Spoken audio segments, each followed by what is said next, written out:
በሰማይ ባለች ነፃ በምታወጣ በኢየሩሳሌም ስብስባችሁ ይህንን ማርያም የምስጋናን ቃል እንደሰማችሁ ሕፃናት የምስጋና ቃል የልቁንም ከጣዕሙ ብዛት የተነሳ አጥንትን የሚያለመልም የመላእክት ምስጋና ጊዜ ያሰማችሁ። የእሳት ነበልባል ድንኳን ወደ ተተከሉበት የካህናት አለቃ ኢየሱስ ክርስቶስ ወዳለበት ያግባችሁ።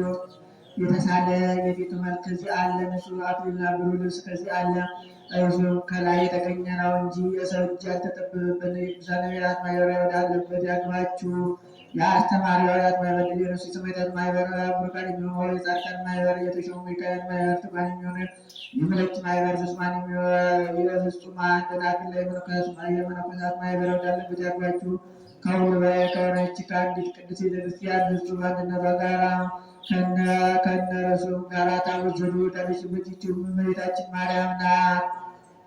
እንግዲህ ሞትን የምታለብስ ወደ ሲኦል የምታወርድ ቤት የምታጀር ጌጣና ደግሞ እንዲህ የስጋ ንጽሕና ብቻ አይደለም፣ ትሕትናን ከንጽሕና ጋር ገንዘብና መንፈስን ንጹሕ በማድረግ ነቢያት እግዚአብሔርን አይተውታልና ፊት ለፊትም ታይተዋልና። እንግዲህ እንደ ሐዋርያት ፍቅርን የዋጥን ገንዘብና አድርገው ጌታቸውን የወደውታልና የአመፃ ማሰሪያ ሁሉ ያስሩ ይፈቱም ዘንድ እንደ እርሱ ያለ ስልጣንን ሰጣቸው።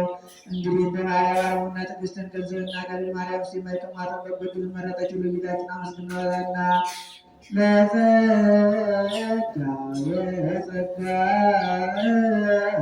እግዚአብሔር አምላክና ድንግል ሆይ ከሚያስብ ሁሉ ከማይዘነጋ ከልጅ ዘንድ አሳስብ። ድንግል ሆይ በቤተልሔም ከአንቺ የተወለደውን መወለዱ በጨርቅ የተጠቀለለውንም አንድና ለም በብርድ ወራት በእስትንፋስ ያሟሟቁትን አሳስብ። ድንግል ሆይ ርጉም በሆነ በሄሮድስ ዘመን ከእርሱ ጋር ከአገር ወደ አገር ስትገዢ ከአንቺ ጋር መሰደዱን አሳስብ። ድንግል ሆይ ከዓይኖችሽ የፈሰሰውን በተወደደ ልጅ ፊት የወረደውን መሬትን አሳስብ። ድንግል ሆይ ረሃቡንና ጥሙን ችግሩን ሐዘኑን ከእርሱ ጋር የደረሰበት ጭንቅ ሁሉ አሳስብ። ጥፋትን ያይደለ ይቅርታን አሳስብ። መዓትን ያይደለ ምሕረትን አሳስብ። ለጻድቃን ያይደለ ኃጥአን አሳስብ። ለንጹሐን ያይደለ ለተጋደፉት አሳስብ።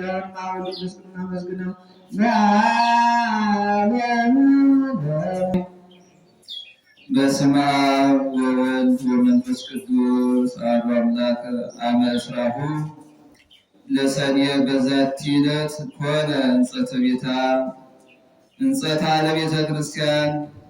አንድ አምላክ በሆነ በአብ በወልድ በመንፈስ ቅዱስ ሰኔ 20 በዚች ቀን በኬልቄዶን አውራጃ በቂሳርያ ሀገር የእመቤታችን የቅድስት ድንግል ማርያም ቤተ ክርስቲያን ያለ እንጨት ያለ ጭቃና ያለ ውሃ በ3 ድንጋዮች በተወደደ ልጇ በጌታችን በኢየሱስ ክርስቶስ እጅ የታነጸችበት ዕለት ነው። ልመናዋ በረከቷ ወንዶችና ሴቶች ባሮች ከሁላችን የክርስቲያን ወገኖች ጋር ለዘላለም ጸንቶ ይኑር። ሰላም እብል ለእንተ ቤትኪ ህንፃ በሰላ ሳይባን እንዘይሃፃ ማርያም ስብት ለጽዮን ባናቅፃ እይታቀ ባይረ ጸጋኪ ወይትየሰል በሆፃ ወለመኒ በእሳት እይትበላ ዕፃ። በዚህች ዕለት ከገልገላ አውራጃ አልሙት ከምትባል ቦታ የሆነው የሳፋጥ ልጅ ታላቁ ነቢይ ኤልሳዕ አረፈ። የዚህም የነቢዩ መጠራት እንዲሆነ ኤልያስ አልፎ ሲሄድ የሳፋጥ ልጅ ኤልሳዕን በፊቱ 12 ጥማድ አስጠምዶ ሲያሳርስ አገኘው። እርሱም በእነዚያ የተሾመም ነበረ። ኤልያስም ሂዶ መጎናጸፊያውን በላዩ ጣለበት። ኤልሳዕም ጥማዱን ትቶ ኤልያስን ተከተለው። ኤልሳዕም አባቴ እወድሃለሁ፣ አንተንም እከተላለሁ አለው። ኤልያስም ብላቴናዬን አድርጌአለሁና ተመለስ አለው። እርሱም ኤልያስን ተመለሰ። 12ቱንም ጥማድ በሬዎች ወስዶ አረደ። በላመ ፈጅጋኖችም ቀቅሎ ለሕዝቡ አቀረበላቸው። እነርሱም በሉ። ኤልያስንም ተከትሎት ሄደ። ብላቴናውም ሆነ። ብዙ ዘመናትንም ሲያገለግለው ኖረ። ኤልያስም በሚያርግበት ጊዜ ኤልሳዕን ከአንተ ተለይቼ ወደ ሰማይ ሳልወጣ አደርግልህ ዘንድ የምትሻውን ለምነኝ አለው። ኤልሳዕም በአንተ ያደረ ሀብተ መንፈስ ቅዱስ እጥፍ ሆኖ ይደርብኝ አለው። ኤልያስም ኤልሳዕን ድንቅ ነገርን ለመንከኝ፣ ነገር ግን ካንተ ተለይቼ ወደ ሰማይ ስወጣ ብታየኝ ይደርብህ፣ ካንተ ተለይቼ ወደ ሰማይ ስወጣ ባታይ ግን አይሆንልህም አለው። ሁለቱም እየተነጋገሩ ሲሄዱ የእሳት ፈረስና የእሳት ሰረገላ መጣ፣ ወደ መካከላቸውም ገብቶ አራራቃቸው። ኤልያስም በመናወጥና በጥልቅ ነፋስ እንዲህ ወደ ሰማይ አረገ። ኤልሳዕም አይቶ የእስራኤል ኃይላቸውና ጽናታቸውን አባ አባ ብሎ ጮኸ። ከዚያም በኋላ ዳግመኛ አላየውም። ልብሶቹንም ከሁለት አድርጎ ከፈላቸው። ኤልያስም ለኤልሳዕ መጠምጠሚያውን ጣለለት፣ በኤልሳዕም ራስ ላይም ወረደ። ኤልሳዕም ተመልሶ በዮርዳኖስ ባሕር ቆመ። በራሱም ላይ የወረደችው የኤልያስን መጠምጠሚያም ይዞ ውኃውን መታበት። ውኃውም አልተከፈለም። የኤልያስ ፈጣሪ ወዴት ነው? ይህስ እንዴት ነው አለ። ከዚያ በኋላ ውኃውን መጥተው ውኃውም ተከፍሎ ወዲያና ወዲህ ቆመ። ኤልሳዕም ተሻገረ።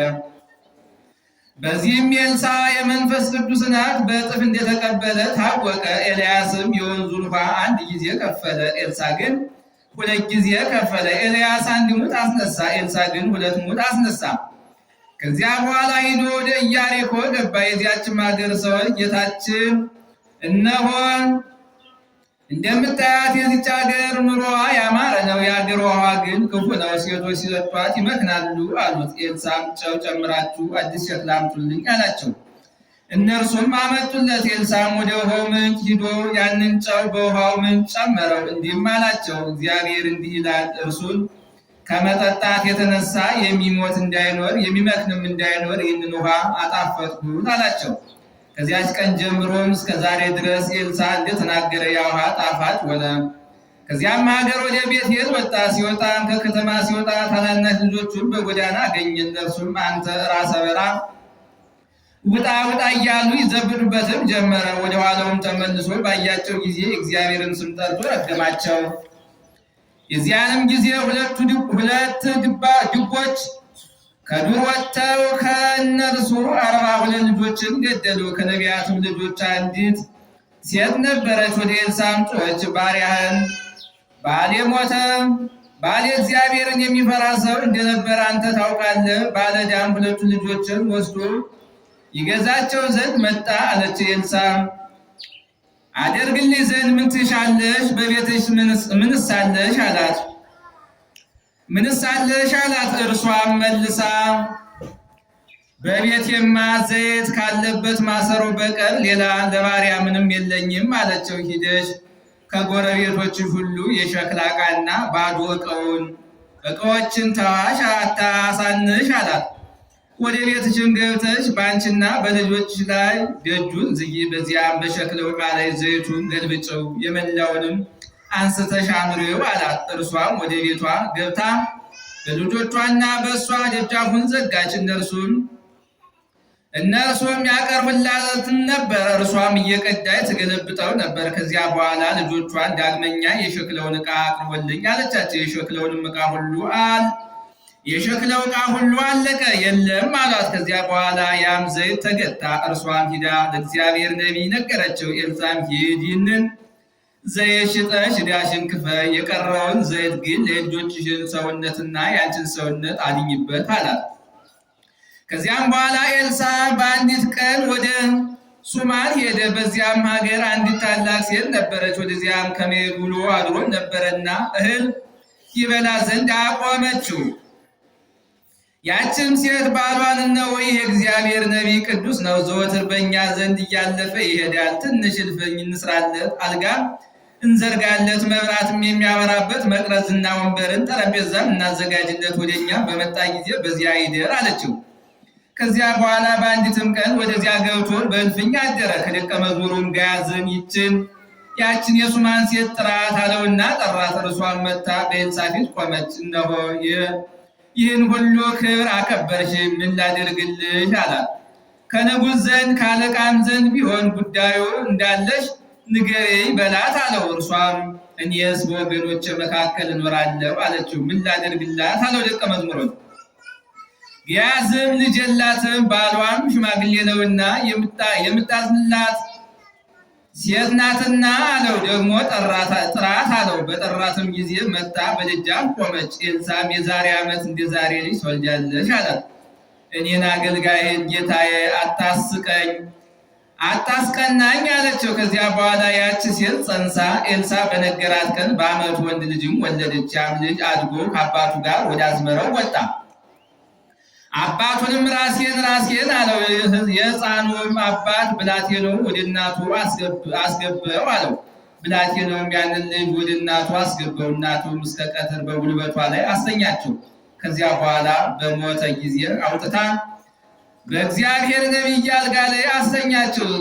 ዘግታበትም ወጣች። ባሏንም ጠርታ ወደ እግዚአብሔር ነቢይ ሄዳለሁና አንድ አህያና ከብላቴኖች አንድ ብላቴና አስገድልኝ አለችው። ባሏም መባቻ ያይደለ ቅዳሜ ያይደለ ዛሬ ለምን ትሄጃለሽ አላት።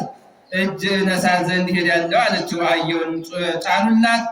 አገልጋዩንም ተነስተህ ሂድ አለው።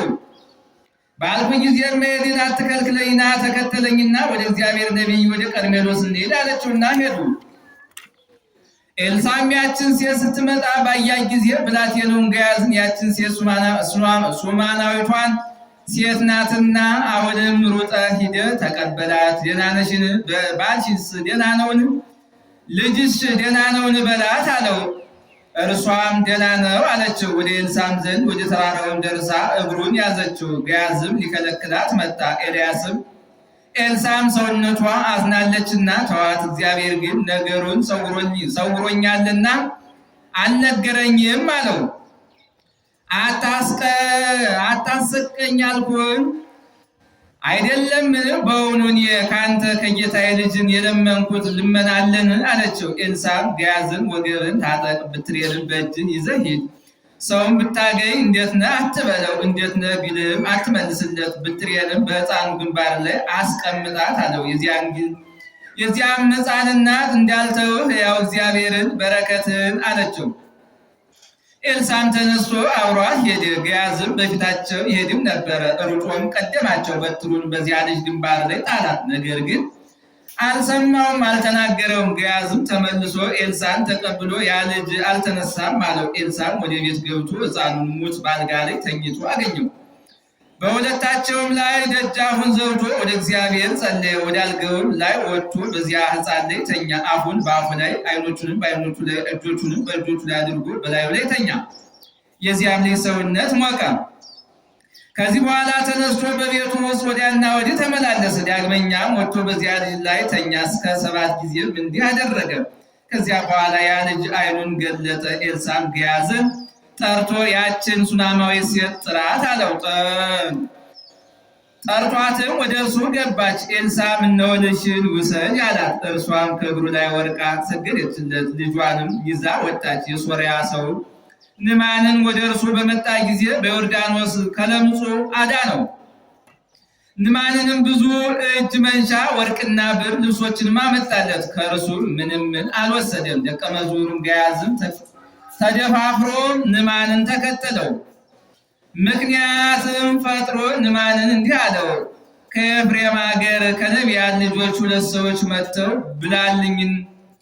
ብሎኝ መጥተውብኛልና 1 መክሊት ብርና 2 ልብሶች ስጣቸው ብለዋል አለው። ንዕማንም 2 መክሊቶችና 2 ልብሶችን ሰጠው።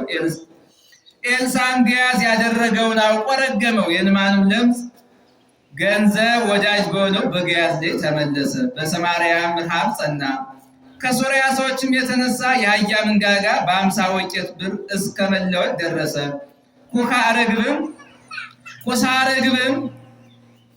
ኩሳ ርግብም የድርጎ 4ኛ በ5 ብር እስኪሸጥ ድረስ በሀገራቸው የሶርያ ሰዎች ሰፍረው ተቀመጡ። ከዚያ ነቢይም ጸሎት በአንዲት ቀን ረሃቡ ተለወጠ፣ ጥጋብም ሆነ። በዘመኑ ብዙ ድንቆች ታምራቶችን አደረገ። በሞተም ጊዜ በመቃብር ውስጥ አኖሩት። በዚያም ወራት የሞዓብ ሰዎች ሀገራቸውን ከበሩ። ይቀብሩትም ዘንድ ሌላ ሰውን አመጡ። አዳጋ ጣዮችም ባዩ ጊዜ የዚያ ሰው ሬሳ በኤልሳዕ መቃብር ጣሉት። የዚያም ሰው ሬሳ በኤልሳዕ አጽም ላይ ወረደ። የኤልሳዕንም አጽም በነካው ጊዜ ያ በል ብሎ በእግሮቹ ቆመ።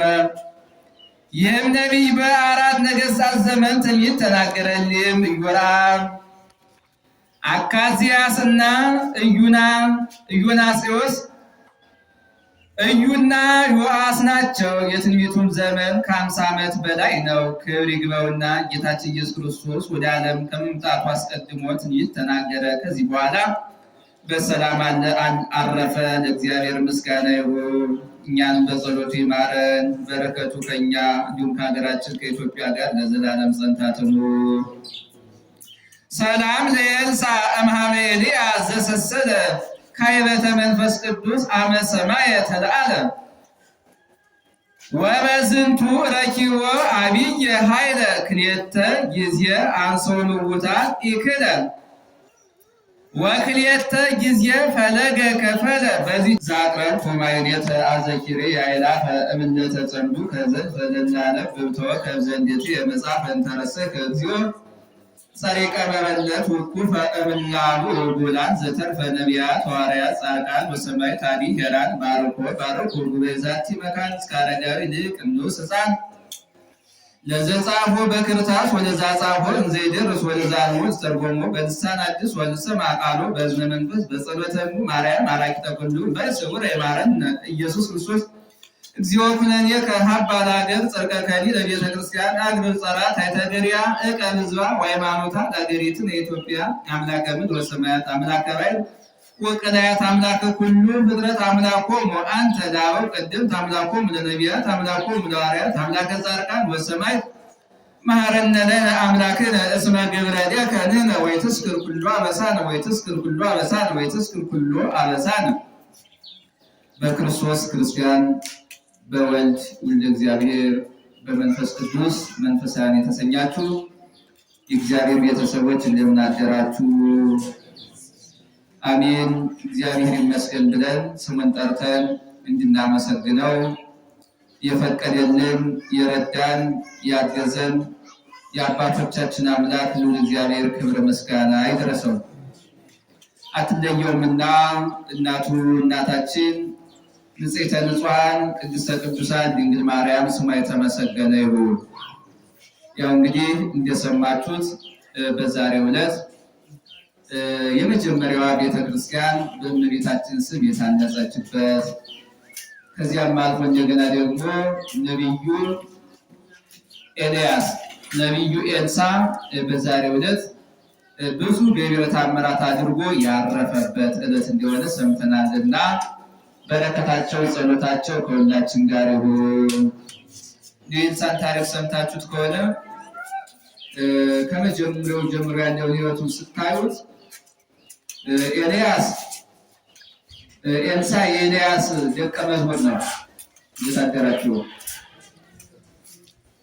አሜን። እግዚአብሔር አምላካችን ከሁላችን ጋር ይሁን እና እንደሰማችሁት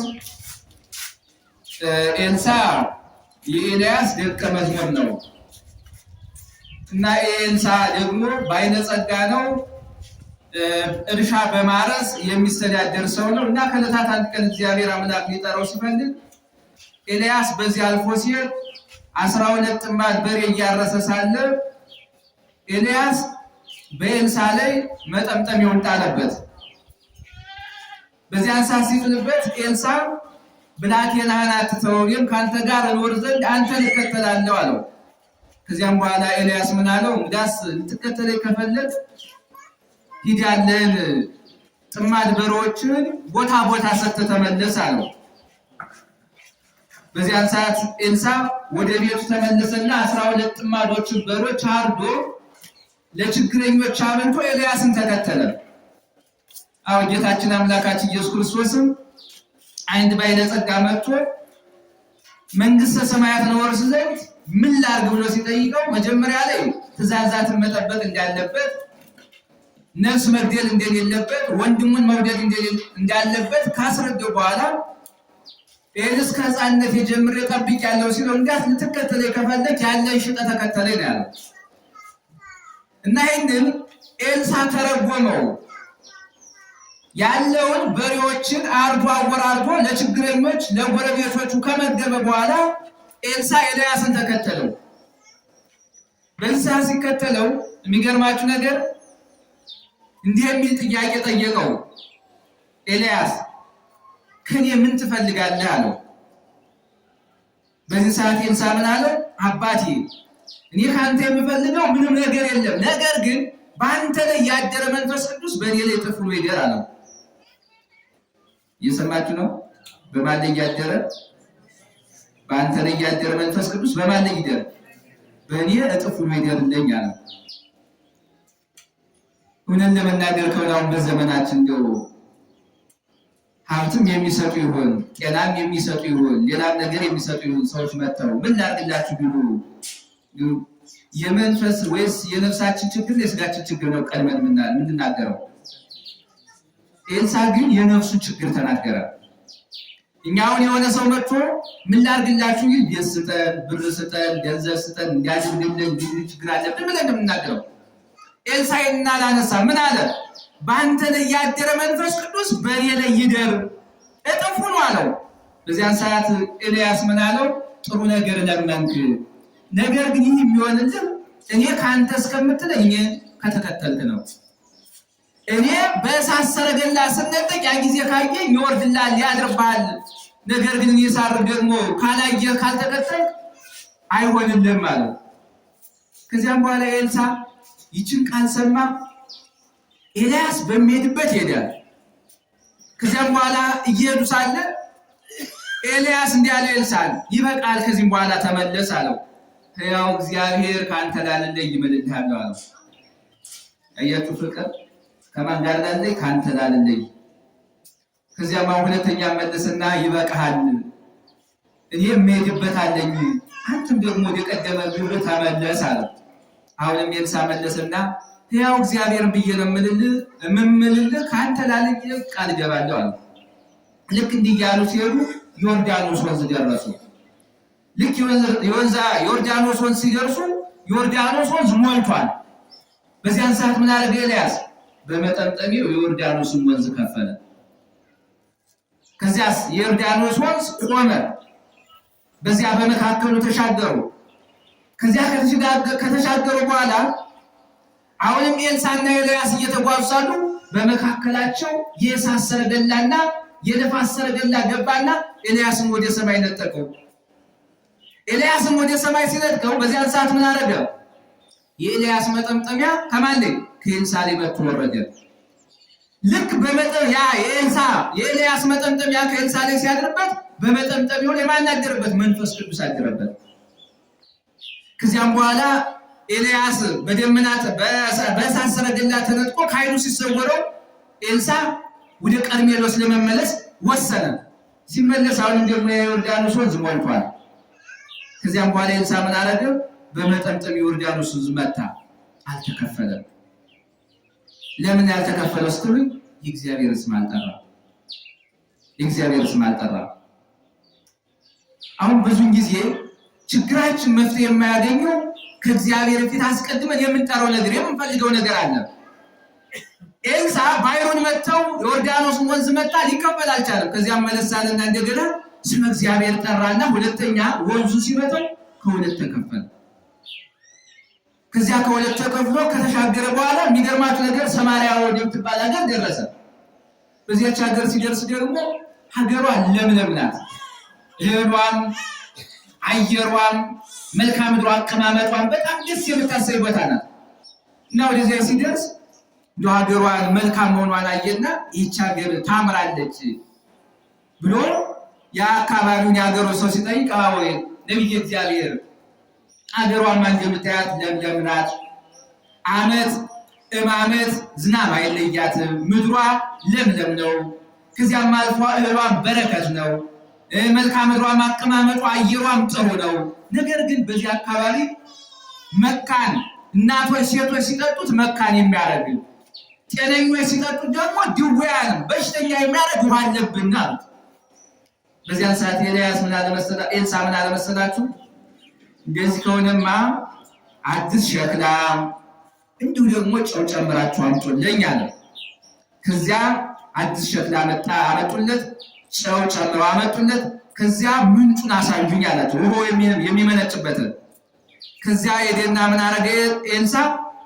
ውሃው ከሚመነጭበት ላይ እንዲህ አለ፣ ከመዝ ይቤ ፈወስክዎ ወአጣምክዎ፣ እግዚአብሔር እንዲህ ይላል ከዛሬ ጀምሮ ይህንን ውሃ መራራ የነበረውን ጣፋጭ፣ ድውይ የሚያደርገውን ጤና፣ ወላድ ሲጠጣው መካን የሚያደርገውን መካን ሲጠጣው ወላድ የሚያደርጉ ነዋል ብሎ ያንን ጨው ቀበረበት። በዚያን ሰዓት ያ ውሃ ጣፋጭ ሆነ። የታመመ ሰው ሲጠጣው የሚፈወስ፣ ልጅ የሌላቸው ሲጠጡ ልጅ የሚሰጥ መካን ነበር የሚያደርግ። አሁን ተቀየረና ወላድ የሚያደርግ ሆነ። ይቺ ሸክላዋ ማናት? አዲሷ ሸክላ ካላችሁ እመቤታችን ናት። ጨው ማን ነው ካላችሁ ክርስቶስ ነው። ያ መራራ ውሃ የተባለው ደግሞ ፍዳ መርገም ነው። ፍዳ መርገም ነው እና ክርስቶስ አምላካችን ከእመቤታችን ሰው ሆኖ ማንን አጠፋልን? ፍዳ መርገም እናጠፋለን። ፍዳ መርገም እናጠፋለን። ጨው ማን ነው? ክርስቶስ ነው። አባ ጊዮርጊስ ዘጋስጫን ሲናገር እስመጽኤው ልሱ ዛጣሞ እስመጽኤው ዛጣሞ ለልሱ ጨው አልጫውን ያጣፍጣል አለ። ጨው የተባለውን ደግሞ ጌታችን ኢየሱስ ክርስቶስ ነው አለ። ማን ነው አልኳችሁ? ጨው የሌለው ምግብ ይጣፍጣል? አይጣፍጥም አይደል? የታመመ ሰው ሲበላውም እየተቸገረ መኖር ስለሚፈልግ ብቻ ይመገባል ያለ ጨው። ግን ያለ ጨው ምግብ አይጣፍጥም። ክርስትናስ ያለ ክርስቶስ ይጣፍጣል? ሕይወት ያለ ክርስቶስ ይጣፍጣል? አይጣፍጥም። እኔና እናንተ የምንጣፍጠው በማን ነው ካላችሁ በክርስቶስ። በክርስቶስ ሐዋርያትም ጨው ተብለዋል። ክርስቶስ ጨው ከሆነ በኋላ ሐዋርያት አልጫ ሕይወታቸው በክርስቶስ ከጣፈጠላቸው በኋላ ሐዋርያትም ደግሞ ጨው ሆኑ። ምን አላቸው? አንተ ሞቱ ጽዮን ለዓለም፣ እናንተ የዓለም ጨው ናችሁ። አልጫውን ዓለም የምታጣፍጡ በወንጌል በትምህርት ዓለምን እየዞራችሁ የምታስተምሩ እናንተ ናችሁ ብሎ ለሐዋርያትም ጨውን ክርስቶስ ሰጠ። ይህን ሲያደርገው ታምሬ ነው። ከዚያ በኋላ ይህን ካረገ በኋላ ደግሞ ሱናማዊ ወደሚባል ቦታ ወጣ እና ወደ ሱናም ሲወጣ የሚገርማችሁ ነገር አንድ ሴት አለች። ባለጸጋ ናቸው እና ባለጸጋ ሆነው ሴትዮዋ ማሪታለች፣ ሰውየውም ሸምግሏል፣ ልጅ የላቸው እና በዚያች ደግሞ ኤልያስ የሚያልፍባት መንገድ ነበረች እና ኤልያስ በዚያ አልፎ ሲሄድ እንዲሁ እግዚአብሔር እንግዳ ናግባ እያሉ ለኤልሳ የሚያስፈልገውን ምግቡንም መጠጡን ያደርጉለታል። እና ከዕለታት አንድ ቀን አሁንም ኤልሳ በዚህ አልፎ ሲሄድ ይቺ ሴት አየችውና ለባሏ ቀረባለችና እንዲህ ሰው እኮ የእግዚአብሔር ነቢይ ነው፣ ሁልጊዜ ለእኛ መልካም ነገር ያደርጋል፣ ያስተምረናል፣ ይመክረናል፣ ይገስጸናል። እንዲሁ እኮ በዚህ ሁልጊዜ ሲያልፍ ከሚደክም በይች አካባቢ አልጋም ሰርተንለት ምግብ የሚመገብበት ምቅ አስቀመጠንለት ወንበሮችም የሚጸልይበት ቦታ ትርለት ቤት ብናዘጋጅለት አለችው። ከዚያ ባሏም ደግ ነበረና መልካም አሉና ምን አዘጋጁ? ኤልሳ የሚያርፍበት የእንግዳ ማረፊያ ቦታ አዘጋጁለት። ከዚያም በኋላ ኤልሳ ደስ አለውና ገያዝ የሚባል አገልጋይ አለው። ይህች ሴት ሁልጊዜ ለእኛ መልካም ነገር ታደርጋለች፣ ምግብ እያቀረበች ውሃ እየቀዳች እግራችን ታጥባለች፣ ትንከባከበናለች። ይኸው ምን ላድርግላት? በቤተ መንግስቱ ቤተ መንግስት አልፈርድላት ያሉ ነገር ካላት ወይም ደግሞ በባለስልጣና ወይም ደግሞ በቤተ ዘመድ ወይም ያልተፈታላት ችግር ካላት ሂድና ጠይቀህ ንገረኝ አላት። ከዚያ ገያዝ ሄደና ነቢዩ ኤልሳ ይጠራሻል አላት። ከዚያ መጣች። እንዲሁ በቤተ መንግስት ያልተፈጸመልሽ ጉዳይ ካለ ሂጅ እንዳስፈጽምልሽ ንገረኝ አላት። እሷ ምን አለችው? እግዚአብሔር ይመስገን በቤተ ዘመድ መካከል እንደምኖር በቤተ መንግስት ያልተፈጸመልኝ ጉዳይ የለም፣ በቤተ ዘመድም የከበርኩ ነኝ፣ ሁሉም ከኔ ጋር ነው፣ ለችግር ይደርሱልኛል፣ ምንም ችግር የለብኝ አለ።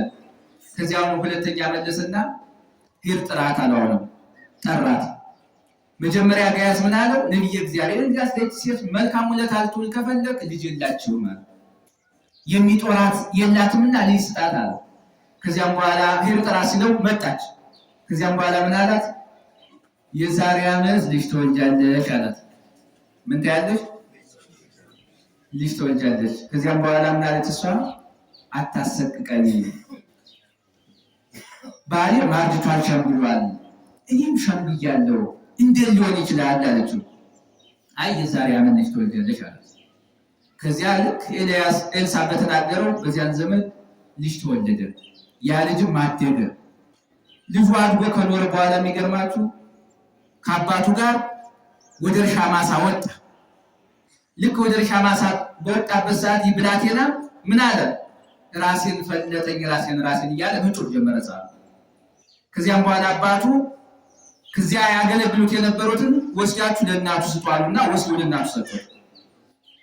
ከዚያ ወስዶ ለእናቱ ሰጡት። እናቱ እስከ ቀትር ሰዓት በጭኗ ታቀፈችው። ልክ ቀትር ሲሆን ልጁ ነፍሱ ከስጋው ተለየ። ልክ ነፍሱ ከስጋው ሲለይ ምን አደረገች? ልጁን ከኤልሳ አልጋ ላይ ያስተኛችው። ኤልሳ እየገባ ከሚያርፍበት ከዚያ አልጋ ላይ ያስተኛችና ወደ ባለቤቷ አህያ የሚጭንና ከኔ ጋር አብሮ የሚሄድ አገልጋይ ላክልኝ፣ እኔ ወደ ቀርሜሎስ ተራራ ወደ ነቢዩ ኤልሳ ሄዳለሁ አለች።